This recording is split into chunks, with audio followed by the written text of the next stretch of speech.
आइए जानते हैं देश दुनिया की बड़ी खबरें। आज दिन भर इन खबरों पर बनी रही नज़र, जिनका होगा सीधे आप पर असर। शमशानों में लग रही है शवों की कतार, सक्रिय मामलों का आंकड़ा 1 लाख पार। बिहार में बाहुबली पूर्व विधायक के आपत्तिजनक बोल, कानून तोड़ने के लिए ही पैदा हुआ हूं, मुन्ना शुक्ला, वीडियो वायरल। बिहार में धीरे धीरे समाप्त हो रही समय पर पंचायत चुनाव होने की संभावना नजर नहीं आ रही है। यूपी में कोरोना का कहर, पिछले 24 घंटे में सामने आए 35,000 से अधिक मामले, 298 की हुई मौत। कोरोना जांच, लखनऊ में संक्रमितों का संख्या 5,000 पार होते ही सैंपल का ब्यौरा देना बंद। टेस्टिंग से जुड़े अधिकारी सैंपल का आंकड़ा 28,000 के करीब होने की बात कहते हैं, पर इसे सार्वजनिक नहीं किया जा रहा है।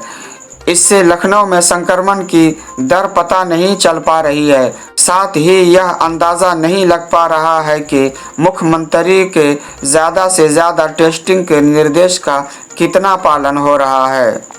दिल्ली, फरीदाबाद, लगभग हर अस्पताल में एक दिन में 10 से ज़्यादा संक्रमितों की हो रही है मौत। फरीदाबाद में भी लोगों का नया स्ट्रेन और दूसरी लहर हावी है, लोग मर रहे हैं। आलम यह है कि आंकड़े चाहे कुछ भी कहें, सरकारी निजी अस्पतालों में हर दिन लगभग 10 लोगों की मौत हो रही है। महाराष्ट्र में कोरोना का तांडव, एक दिन में सबसे ज़्यादा 985 ने गंवाई जान, 63,309 नए पॉजिटिव मरीज मिले। अब आइए खबरें तफसील से। महाराष्ट्र में कोरोना वायरस तांडव कर रहा है। पिछले 24 घंटों में राज्य में कोरोना संक्रमण के चलते 985 लोगों ने अपनी जान गंवाई है, जबकि 63,309 नए मामले दर्ज किए गए हैं। आधिकारिक जानकारी के मुताबिक बुधवार को इलाज के बाद 61,181 मरीजों को उनके घर भेजा गया। राज्य में संक्रमण के कुल मामलों की संख्या 44,76,996 हो गई है। अगर मुंबई की बात करें तो माया नगरी में 4,966 नए केस आए हैं, जबकि 78 लोगों की मौत दर्ज की गई है। संक्रमण के कुल मामलों की संख्या 6,40,507 और 5,60,401 लोग संक्रमण से ठीक हुए हैं। महाराष्ट्र में तीसरी लहर का खतरा, उधर स्वास्थ्य विशेषज्ञों ने बुधवार को यह चेतावनी दी कि महाराष्ट्र में टीकाकरण की धीमी गति से राज्य में संक्रमण की तीसरी लहर आ सकती है। यह चेतावनी तब जारी की गई जब महाराष्ट्र सरकार ने कहा कि वह पर्याप्त संख्या में टीका उपलब्ध नहीं होने के कारण 18 से 44 वर्ष के लोगों का टीकाकरण 1 मई से शुरू नहीं करने जा रही है। दिल्ली, फरीदाबाद में भी कोरोना का नया स्ट्रेन और दूसरी लहर हावी है, लोग मर रहे हैं। आलम यह है कि आंकड़े चाहे कुछ भी कहें, सरकारी निजी अस्पताल में हर दिन लगभग 10 लोगों की मौत हो रही है। सर्वोदय अस्पताल की इमरजेंसी में सेवा दे रहे डॉक्टर मोहित ने इसे लेकर फेसबुक पोस्ट डाली है। वो लिखते हैं कि बीते दिन में उन्होंने जितने लोगों की मौत होते देखा, वह बीते 2 साल में हुई मौतों से ज़्यादा है।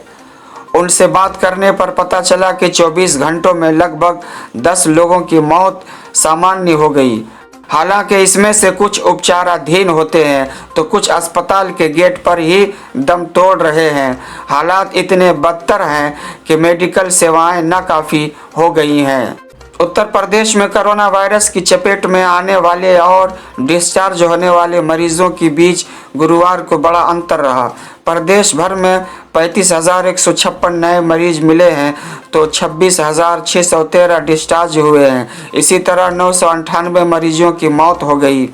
5 राज्यों के विधानसभा चुनाव के नतीजे का ऐलान 2 मई को होगा। 5 राज्यों के चुनाव खत्म हो चुके हैं। असल नतीजे तो 2 मई को आएंगे, लेकिन एग्जिट पोल के नतीजे आने शुरू हो चुके हैं। अगर एग्जिट पोल की माने तो पश्चिम बंगाल में एक बार फिर दीदी की वापसी होती दिख रही है। वहीं असम में बीजेपी लगातार दूसरी बार सरकार बना सकती है।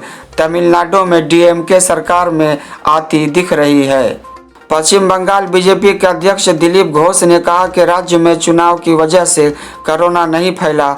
हार छुपाने के लिए टीएमसी के लोग कोरोना का बहाना बना रहे हैं। छत्तीसगढ़ और महाराष्ट्र में प्रधानमंत्री की रैली नहीं हुई, इसके बाद भी वहां कोरोना फैला है।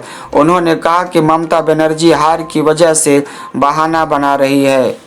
एबीपी न्यूज़ के एग्जिट पोल के मुताबिक असम विधानसभा की कुल 126 सीटों में बीजेपी गठबंधन को 58 से 71 सीटें और कांग्रेस गठबंधन को 53 से 66 सीटें मिल सकती है। राज्य में किसी भी एक दल या गठबंधन को सरकार बनाने के लिए 64 सीटों की ज़रूरत होती है। यानी राज्य में कांग्रेस और बीजेपी गठबंधन में कांटे की टक्कर देखने को मिल रही है।